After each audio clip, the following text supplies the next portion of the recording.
Bag lecture series. My name's Eileen Burke, and I'm the coordinator of these brown bags. Our sponsor today is the Preservation Association of Lincoln. Our speaker today is Tom Lynch. Tom is a recently retired professor who taught in the English department at the University of Nebraska for 20 years. His area of teaching and research focus on eco-criticism, bioregionalism, settler colonial studies, and Loren Eiseley. In 2012, he published a co-edited collection of essays titled Artifacts and Illuminations, Critical Essays on Loren Eiseley. His most recent book is titled Outback and Out West, The Settler Colonial Environmental Imagery. It compares literature of the American West to literature of the Australian Outback. Tom serves as vice president of the Loren Eiseley Society and was instrumental in getting the historical marker dedicated to Eiseley placed in Irvingdale Park this past April.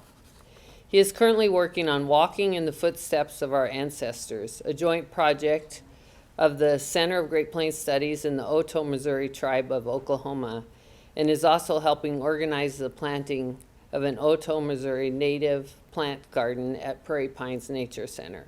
Tom's talk today is titled Loren Eiseley's Nebraska. Please join me in welcoming Tom. I thank you all for coming out. Yes. I'll just launch right into it then, and then when we're done, we can have questions. So today I'd like to discuss Eiseley, a native of Lincoln who became internationally recognized as one of the most important and influential science and nature writers of the 20th century. Very influential. When I talked to nature writers, which I did as part of my job for many years, they would often cite him as part of their inspiration for why they chose to do that. I'd first like to introduce him, discuss his connections to Lincoln and to Nebraska more broadly, and then briefly consider his significance as a writer. To begin at the beginning, Loren was born in 1907 in Lincoln. The family was living in Fremont at the time, but his mother came to Lincoln for the delivery, and the family soon moved to town. Because so much of his writing, both his poetry and his creative nonfiction, is semi-autobiographical, his biography is especially relevant to an appreciation of his art. I should emphasize, however, that he was not about changing the details of events for artistic purposes or simply misremembering details after 30 years. So one should not read his nonfiction as an accurate reporting of events, something I'm afraid his biographer, Gail Christensen, sometimes does.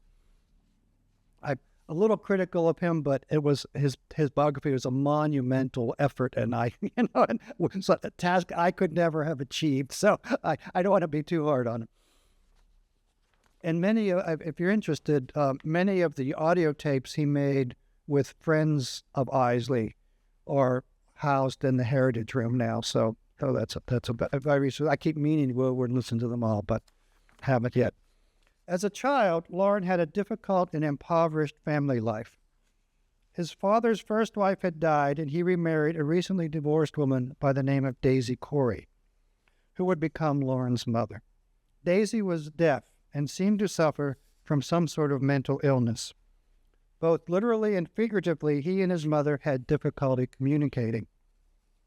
His parents fought frequently. His father was often gone on long business trips.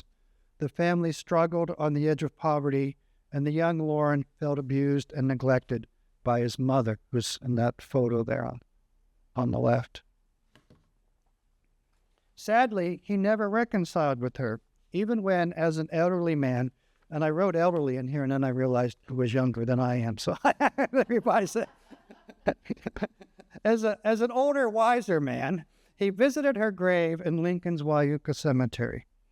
In his autobiography, he writes, "I stood above her grave in a place called Wyuka. I murmured to myself and tried to tell her this belatedly. Nothing, Mama, nothing. Rest. You could never rest. That was your burden. But now, sleep. Soon I will join you, although, forgive me, not here.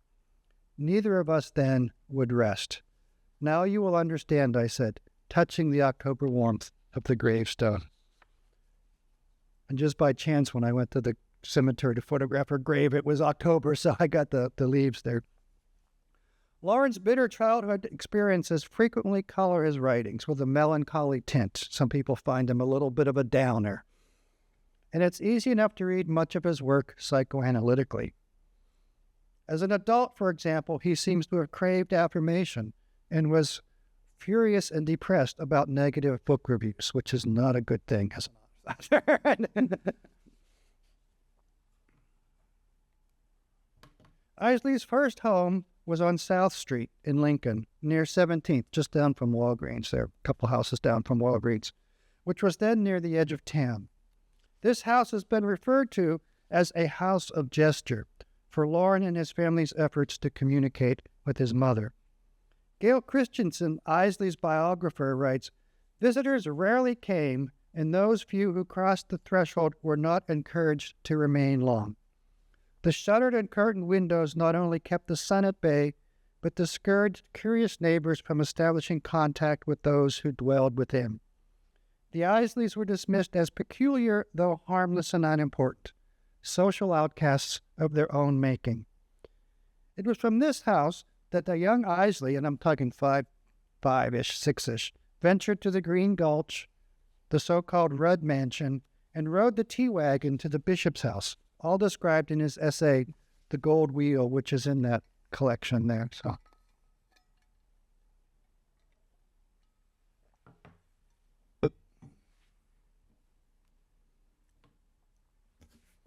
some of you may know this view. In this essay from his book, The Night Country, Eiseley describes several locations he experienced in Lincoln at ages 5 or 6. The first vignette in the essay regards the time he wandered to the edge of town. He's always very vague about his locations there. I wish he'd be more precise, especially because I do this kind of work here, trying to figure out where stuff happened.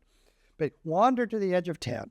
He visited what he refers to as the Green Gulch, which some people have told me is the Dakota sandstone outcrop by the zoo, but it doesn't match the description at all in here, so I'm skeptical. But if any of you know of a place in Lincoln called the Green Gulch, let me know, okay? But most people assume this is where it is. He visits what he refers to as the Green Gulch, identified as the Yankee Hill Brickworks Quarry. As he describes, a huge pool in a sandstone basin. So the Dakota sandstone's out, right? A huge pool in a sandstone basin, green and dark with evening over it, and the trees leaning secretly inward above the water.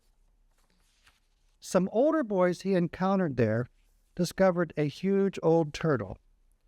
He was, Eiseley writes, the last lord of the green water before the town poured over it.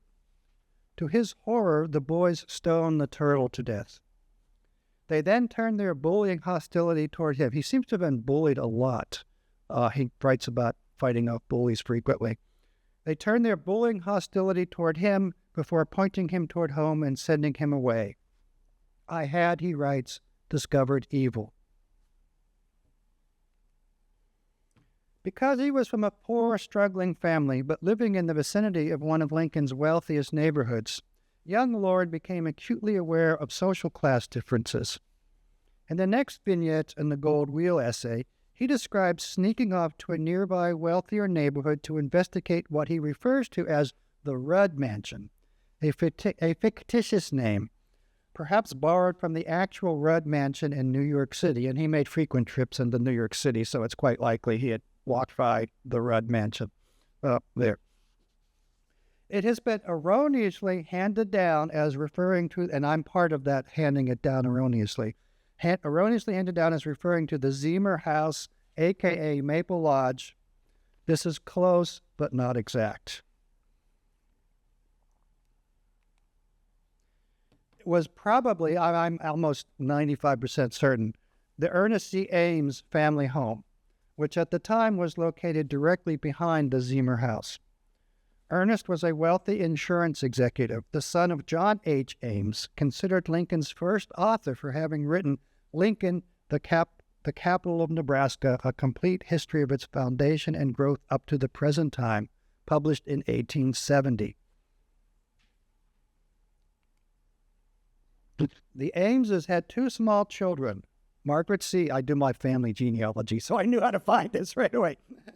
The Ameses had two small children, Margaret C. and John H., and Eiseley recounts finding discarded toys in the incinerator behind the house. Once, he found a gold wheel from a child's construction set, which, he says, represented all those things, perhaps in a dim way, life itself, that are denied by poverty.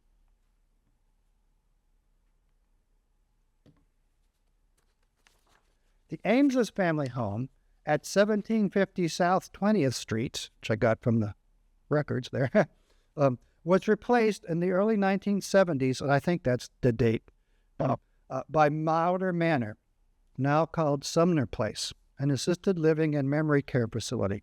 I have been unable to find a photo of the house so far. I'm almost sure there must be one out there, but I haven't found it yet. But some of you know this neighborhood. In the next childhood memory described in the Gold Wheel, Eiseley recounts the day he decided to sneak aboard the tea wagon. And did you know they had tea wagons that went around Lincoln delivering tea? I didn't know anything. My dad was a milkman, so I know people used to go around delivering milk, which young people today can't fathom, that somebody came to your house with milk and put it in a little insulated box on your front porch. Right? But in any case, Eiseley recounts the day he decided to sneak aboard the tea wagon that had made the rounds of his neighborhood. This is a photo from one in England. This is the only photo, but it's actually pretty similar in appearance here. Okay. He describes it as a neatly enclosed cart that had a footboard at the rear. The wheels of the cart were large and long-spoked and painted a bright golden yellow, exactly like that, which reminds him, of course, of his gold wheel. One day, he snuck on board the rear of the cart, and this reminds me of, I never did it, but I had friends who would hop on the back of garbage trucks that went through the neighborhood at the same age. Incredibly stupid, right? But, when you're 6 years old. Anyhow, he snuck on board the rear of the cart and rode away. The cart headed out of town and eventually pulled up at the bishop's house, which he says lay thus well out into the country beside an orphanage.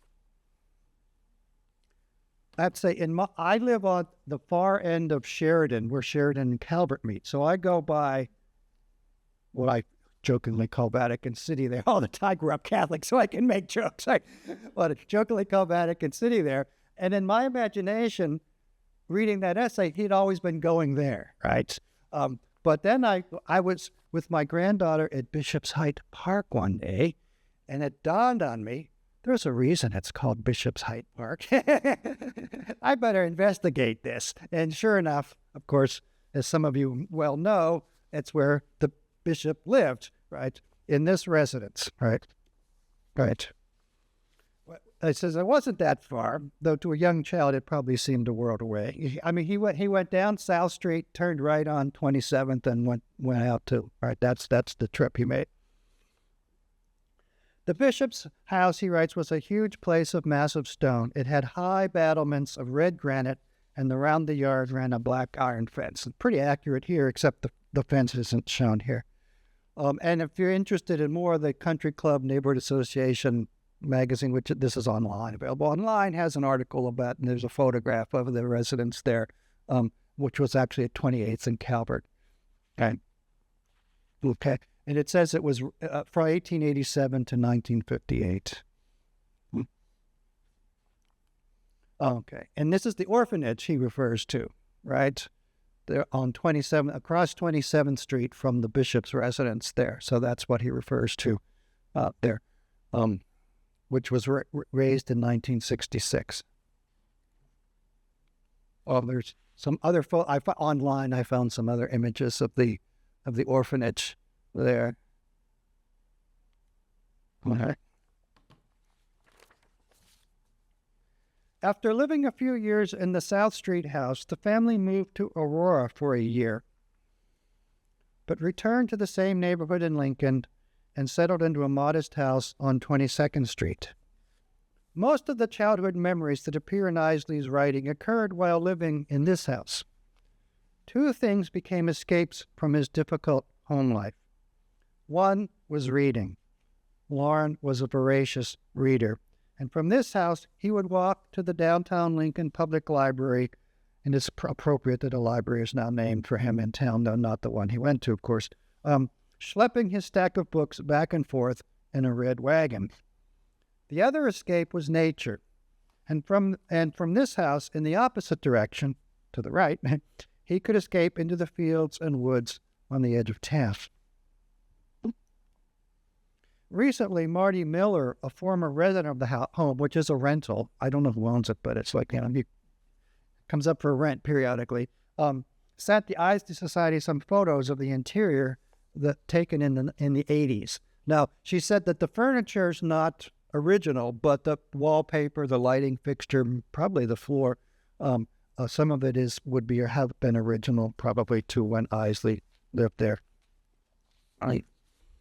Eiseley writes about having put dog footprints in some cement in the front of the house. I have looked for that, but I can't find it. I think the city may have upgraded the sidewalk at some point since then. I don't know if this photo was taken by the same pilot who took the previous one or not. I'm thinking I want to investigate, because it's just like that previous photo is just to the left of this one, right? Right. The bishop of the orphanage would have been just to the left out of photo up here. All right, so this is a very interesting picture, which I found on the Country Club Golf Course's website. Okay, that's where I got this. Just south of Eiseley's home in the 1910s, the city dwindled and open country began. He spent much of his youth roaming in the fields and along the creeks on the edge of town. His old haunts include what is now Irvingdale Park, which is in the upper right corner, whose stream was a common playing area for young Loren, which is why we put the historical marker there. Just south of the park, across Van Dorn Street, lies a pond, now manicured as part of the Country Club golf course, but at the time it was just a wild pond on the prairie's edge. The Country Club golf course was moved to this location in 1923, so that gives us a little dating there. One of the memories Eiseley recounts from this period is the time he built a home aquarium and tried to stock it. At the Lincoln Public Library, he had found a book titled The Home Aquarium and How to Care for It by Eugene Smith, a real book which you can buy used online. He built his in winter, likely pilfering glass, wood, and tar from the construction sites of nearby homes. So a lot of building going on in that neighborhood this time, and I'm pretty sure that's what he did. Oh, I need some glass. Oh, there's somebody's window. I think I'm gonna and tar but this was the day you didn't go to Petco and buy your aquarium, right? You made your aquarium, right? He couldn't wait for spring to stock it. Enthusiastic lad. So he went to a nearby frozen pond, cut a hole in the ice, let a bucket down, and gathered, he says, sleeping water boatmen, whirligig beetles, and dragonfly larvae. One of the things the book talks about is you don't need tropical fish. Just get some stuff out of your local ponds, fish, bugs, larvae, whatever. They're just as cool and interesting. Right. He had brought his ice skates and decided to take a few spins around the pond. And you know where this is going. Nobody writes about this unless he broke through. And he broke through and nearly drowned. Fairly harrowing, as he describes it in there. And couldn't go home to the comfort of his mother because he feared she would simply scold him and prohibit him from going out. Right.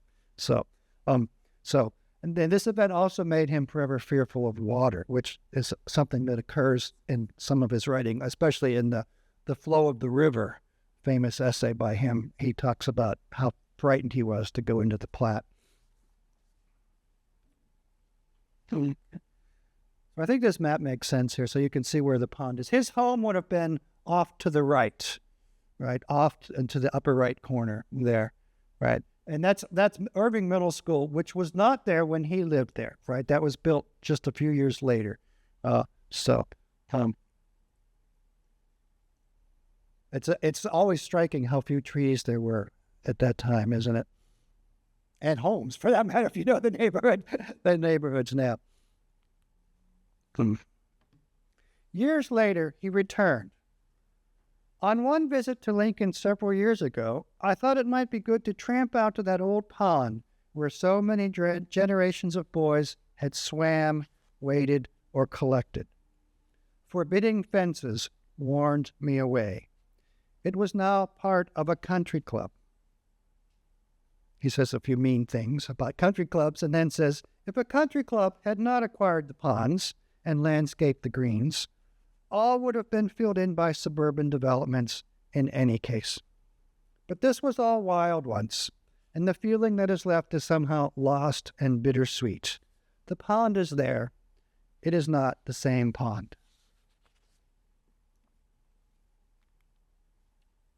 Young Loren attended Prescott Elementary, but not the current building, an earlier one, called the Cherry Street School that has been replaced.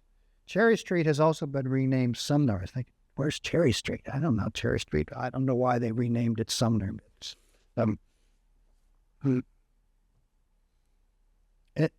In elementary school, he wrote a number of little essays. One of them was what he wanted, the assignment is, what do you want to be when you grow up, right? And he wrote, I want to be a nature writer. Okay, so you wonder how many kids become the thing they say they wanted to be in those kind of essays.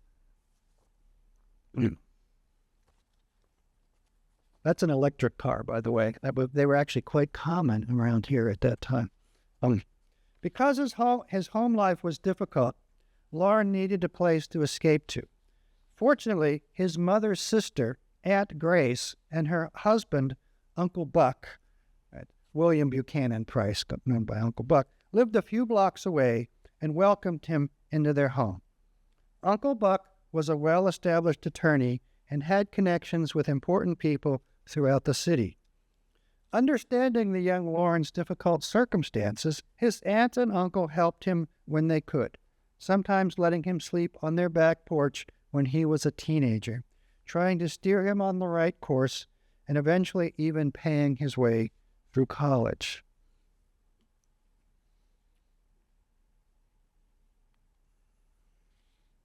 Uncle Buck and Aunt Grace also introduced him to the Natural History Museum on the university campus. Here, he discovered natural history and anthropology, the subjects that were to become his life's work. They replaced that museum in 1927. The one he went to. Apparently, it was a fire trap. They had all this valuable stuff in there, and it was just waiting to burn down.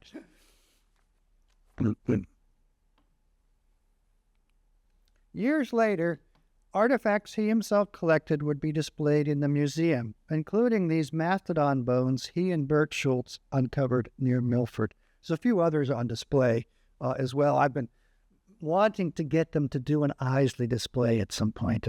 That's my getting the historical marker was like this year's project, and that's one of my upcoming projects, to try to get them to have an Eiseley display. Loren attended Lincoln High School, but those smart did poorly, something I can identify with. I can always identify with those test scores really high, grades really low. Okay, that was me.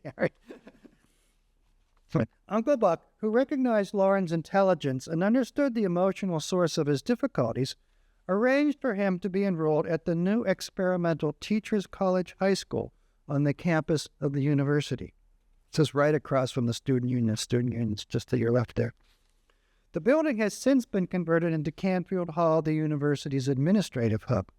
It still says Teachers College up there, though. There's a bunch of buildings on campus with carved-in granite names that they're no longer that. There's a little sign somewhere that tells you what it actually is, but it's easy to get lost, right, because of that fact. It's a lesson in that, I guess. Don't carve in granite something that might be changeable. Right? But in any case, so it still says Teachers College. After graduating from high school, he enrolled at the university. He did pretty well there, right? He did pretty well there, flourished.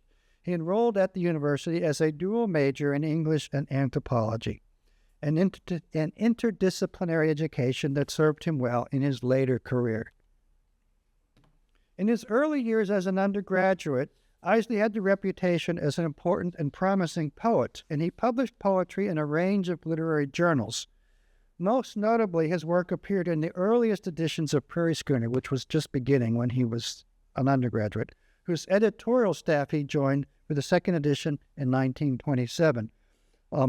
His stuff appeared in there, lots of others, and because it was a new journal and a kind of out of the way backwater, and they needed to fill the pages, sometimes they wrote things under pseudonyms to make it seem like they had more contributors than they actually had. His poems were also published in a variety of other venues, even in the prestigious Poetry magazine, during the era when it was publishing the likes of Ezra Pound and Wallace Stevens, two towering giants of 20th century American poetry. Eiseley was immersed in the lively poetry world of the 1920s and 30s and poised to become an important voice in that world. Forever restless and unsettled, however, Loren would frequently miss classes or drop out of school for a semester. Apparently he was really bad with paperwork, which is ironic given that he became a provost. He would not do whatever paperwork he needed to, disenroll or enroll or whatever. It took him 8 years to graduate, which I always remember because the university's really been pushing faculty to get students through in 4 years. And I understand why, because it costs a lot of money, but I also think some people need more time. And it's okay if they take more time. But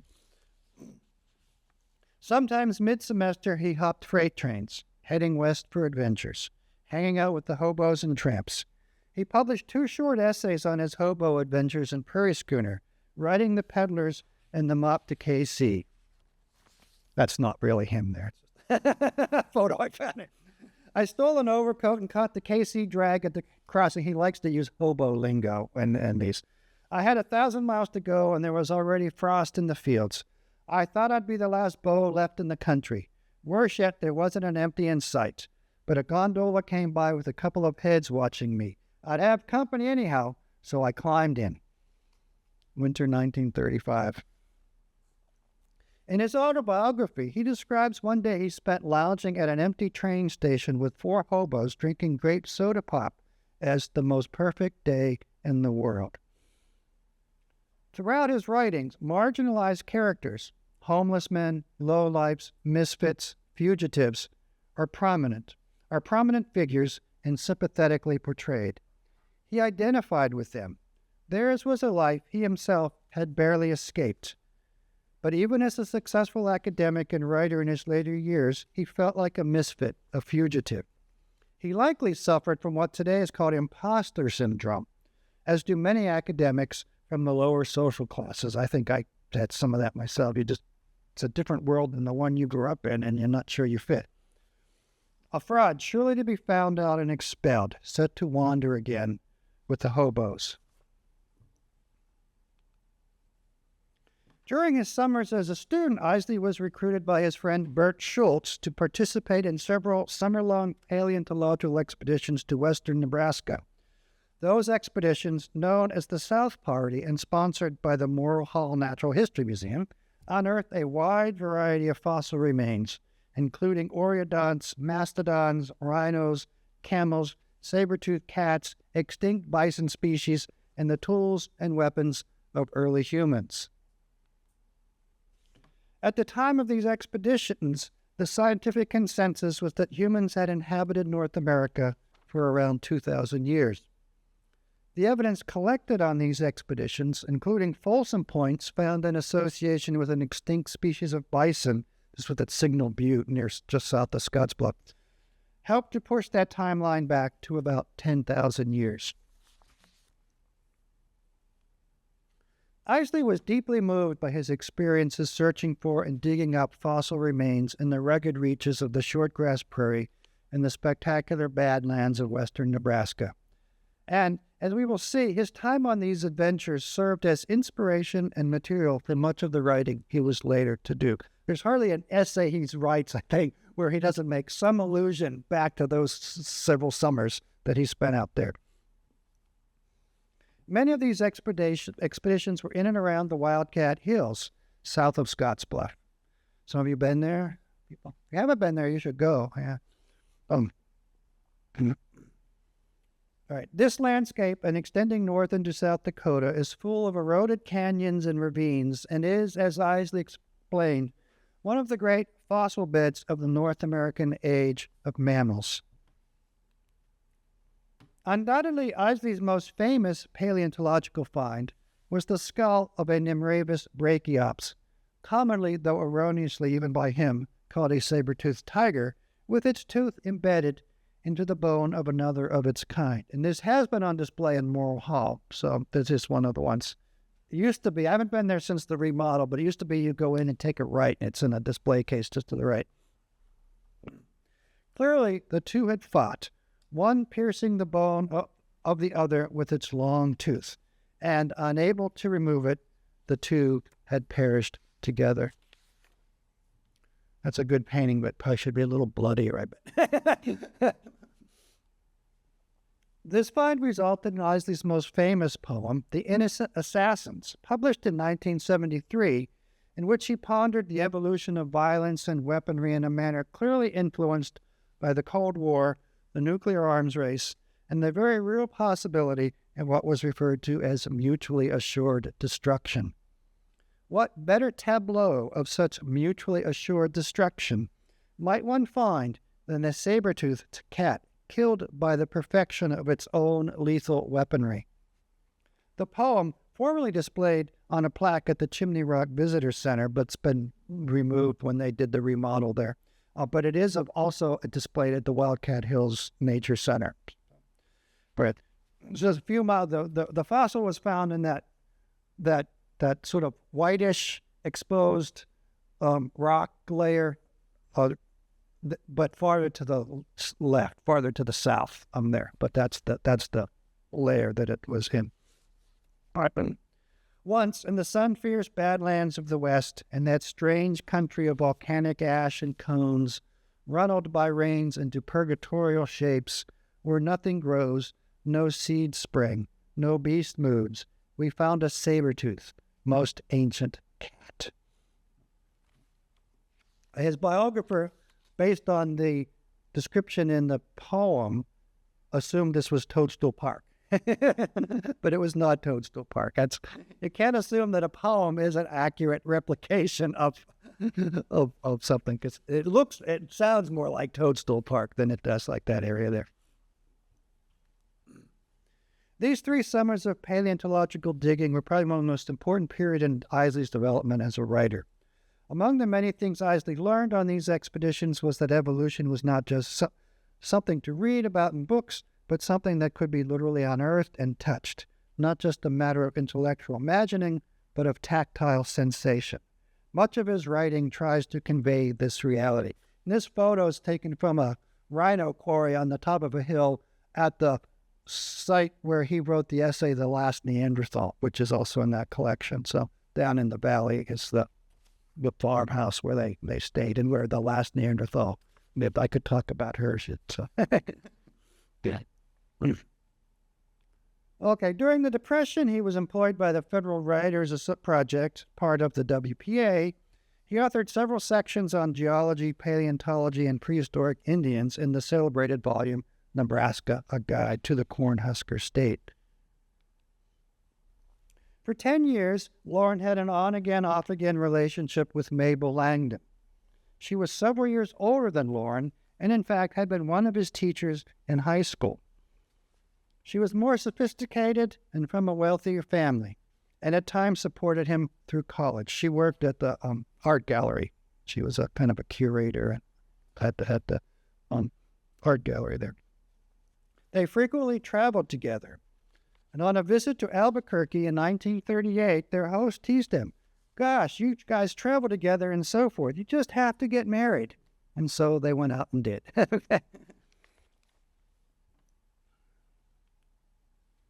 In spite of his reputation as a promising writer, Eiseley decided to pursue anthropology as a career, eventually earning a PhD from the University of Pennsylvania. After academic jobs at Kansas and Oberlin, he returned to Penn, where he remained as a professor and administrator until his death in 1977. Great office there. That's the classic professor's office, is it not? Most no longer have that office, but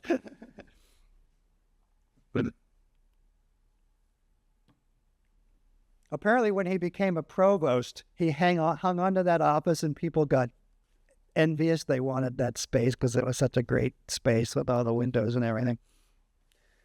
In 1949, he published an essay in Harper's titled The Fire Apes, a personal musing on the early evolution of humans.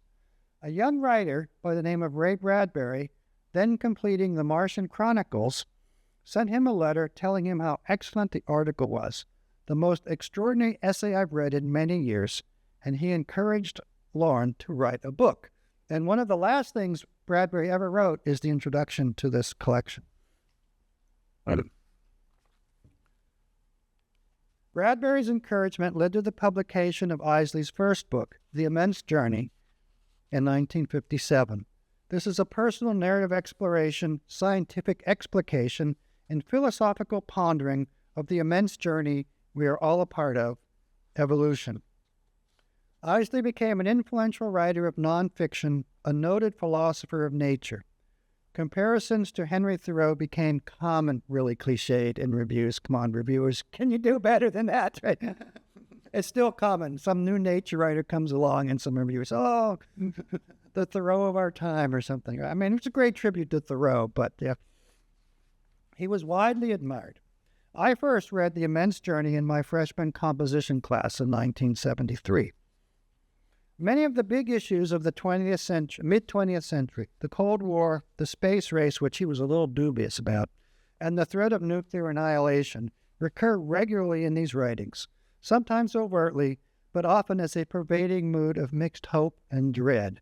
Well, mostly dread, a little bit of hope.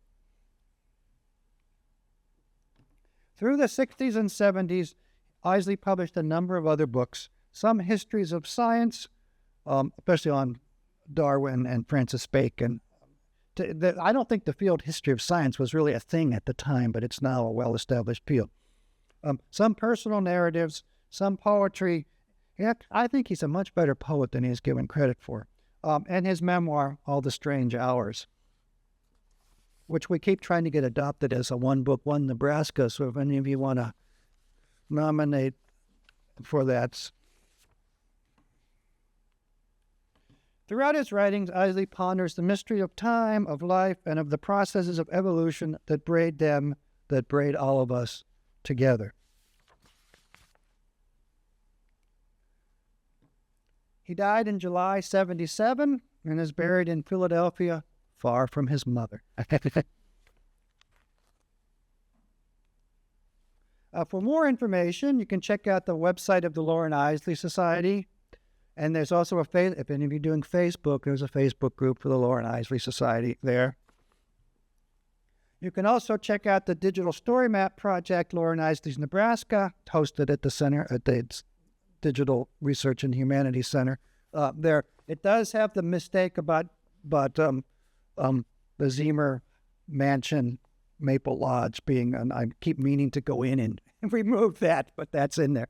And I also have a website that's got a lot of extra resources, links to available videos and audio. There's some audio recordings of him reading and things of that nature there. So if you want to pursue Eiseley a little bit more, and of course, check out the historical marker that is now located in Irvingdale Park. And I guess I'll just read that and we can finish on that note. Anthropologist, poet, and nature writer Loren Eiseley was raised in the nearby neighborhoods of Lincoln. As a boy, he collected specimens of aquatic life from this and other local creeks and ponds to stock his homemade aquarium. His books include personal narratives set in this area. His books, such as The Immense Journey and The Night Country, include personal narratives set in this area. His time exploring creeks such as this one inspired his most famous line, "If there is magic in this world, it is contained in water." Any questions?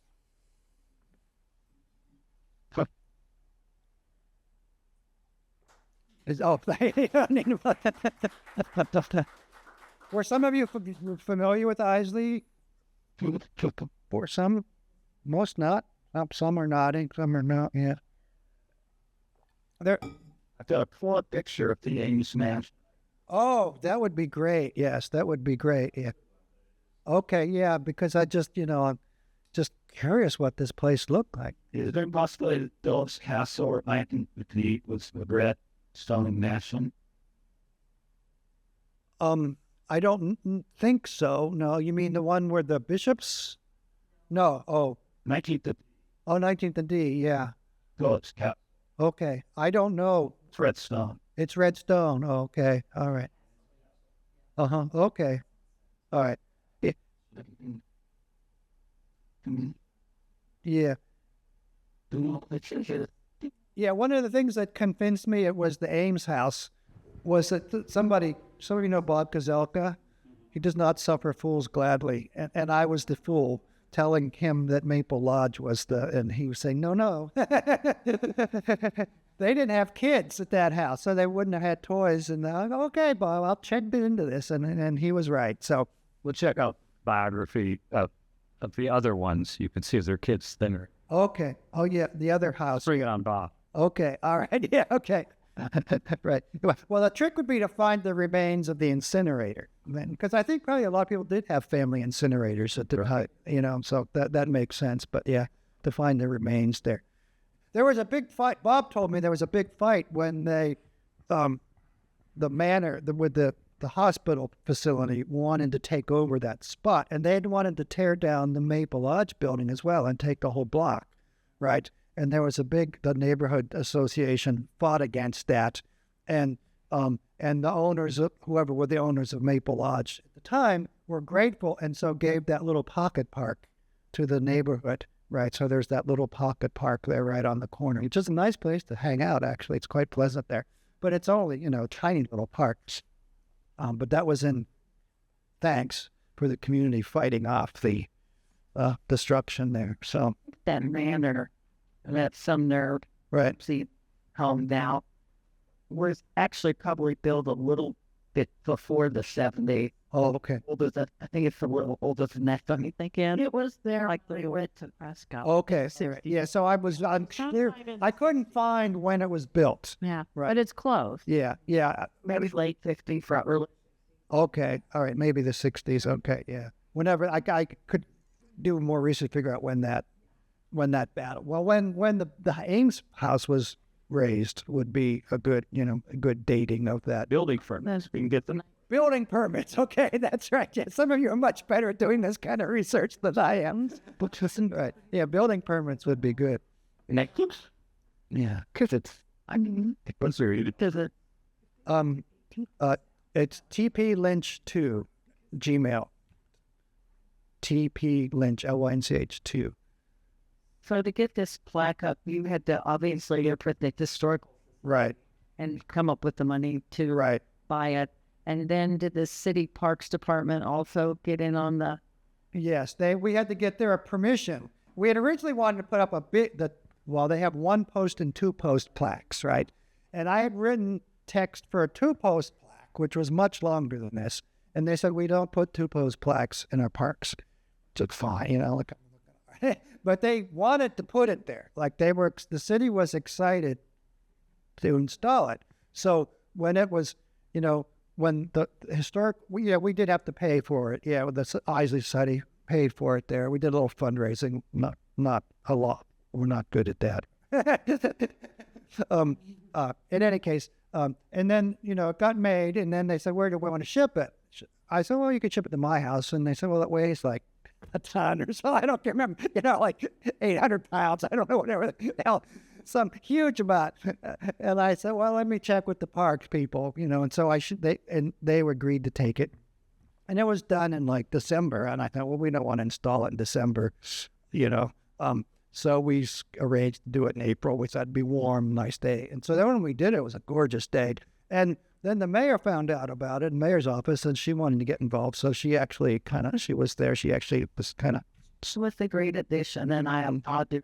Oh, I know it took you 3 or 4 years. It took a couple years, yeah, because there's a long process, and as you know, the Historic Society was going through some changes and stuff, which Yeah. We're also trying to get the creek named Eiseley Creek. That creek has no name, right? And I was hoping it would be done by then, but it hasn't. And trying to figure out where, as you might have heard, agencies, you have to get a federal government agency, to approve it. And they've been in a little bit of turmoil lately, but also could be at the state level. So I need to figure out exactly where the holdup is. The creek has no name. There's a bunch of creeks in town that don't have names. Poor boy. Right. And this is one of them. And so it makes sense to name it Eiseley Creek. And we could just start calling it that, of course, if we wanted to. But I'd like to get it officially in the record as Eiseley Creek. I need to get back on the emails and start figuring out where the holdup is on it there. So That right, man, how a lot of it's a really old name, especially Greeks that those out. That'll make the official name or the latest named after properties of the location tons of years ago. right. Like there's like a trail somewhere called Coyote Pass. That's where all the coyotes were. Right. Right. Yeah. No, but I was surprised it didn't have a name. I mean, it's small, admittedly, but it's, big enough that you would have thought somebody would have given it a name. That creek that runs down the bike path from Bishop's Height down to past, what's that bike trail? The Rock Island Trail, that one that runs parallel there, has no name either. All right. So Lisa Knopp in her book wants to call it Diversion Creek. But I don't think she didn't go through the steps of getting it officially named Diversion. I can't remember why, but she had some reason why she wanted to call it that. But I think there's a number some of them, Bell Slough and, Dead Man's Creek, they have names, but these little smaller but still significant watersheds have no names. So like to name that Eiseley Flare. Didn't that?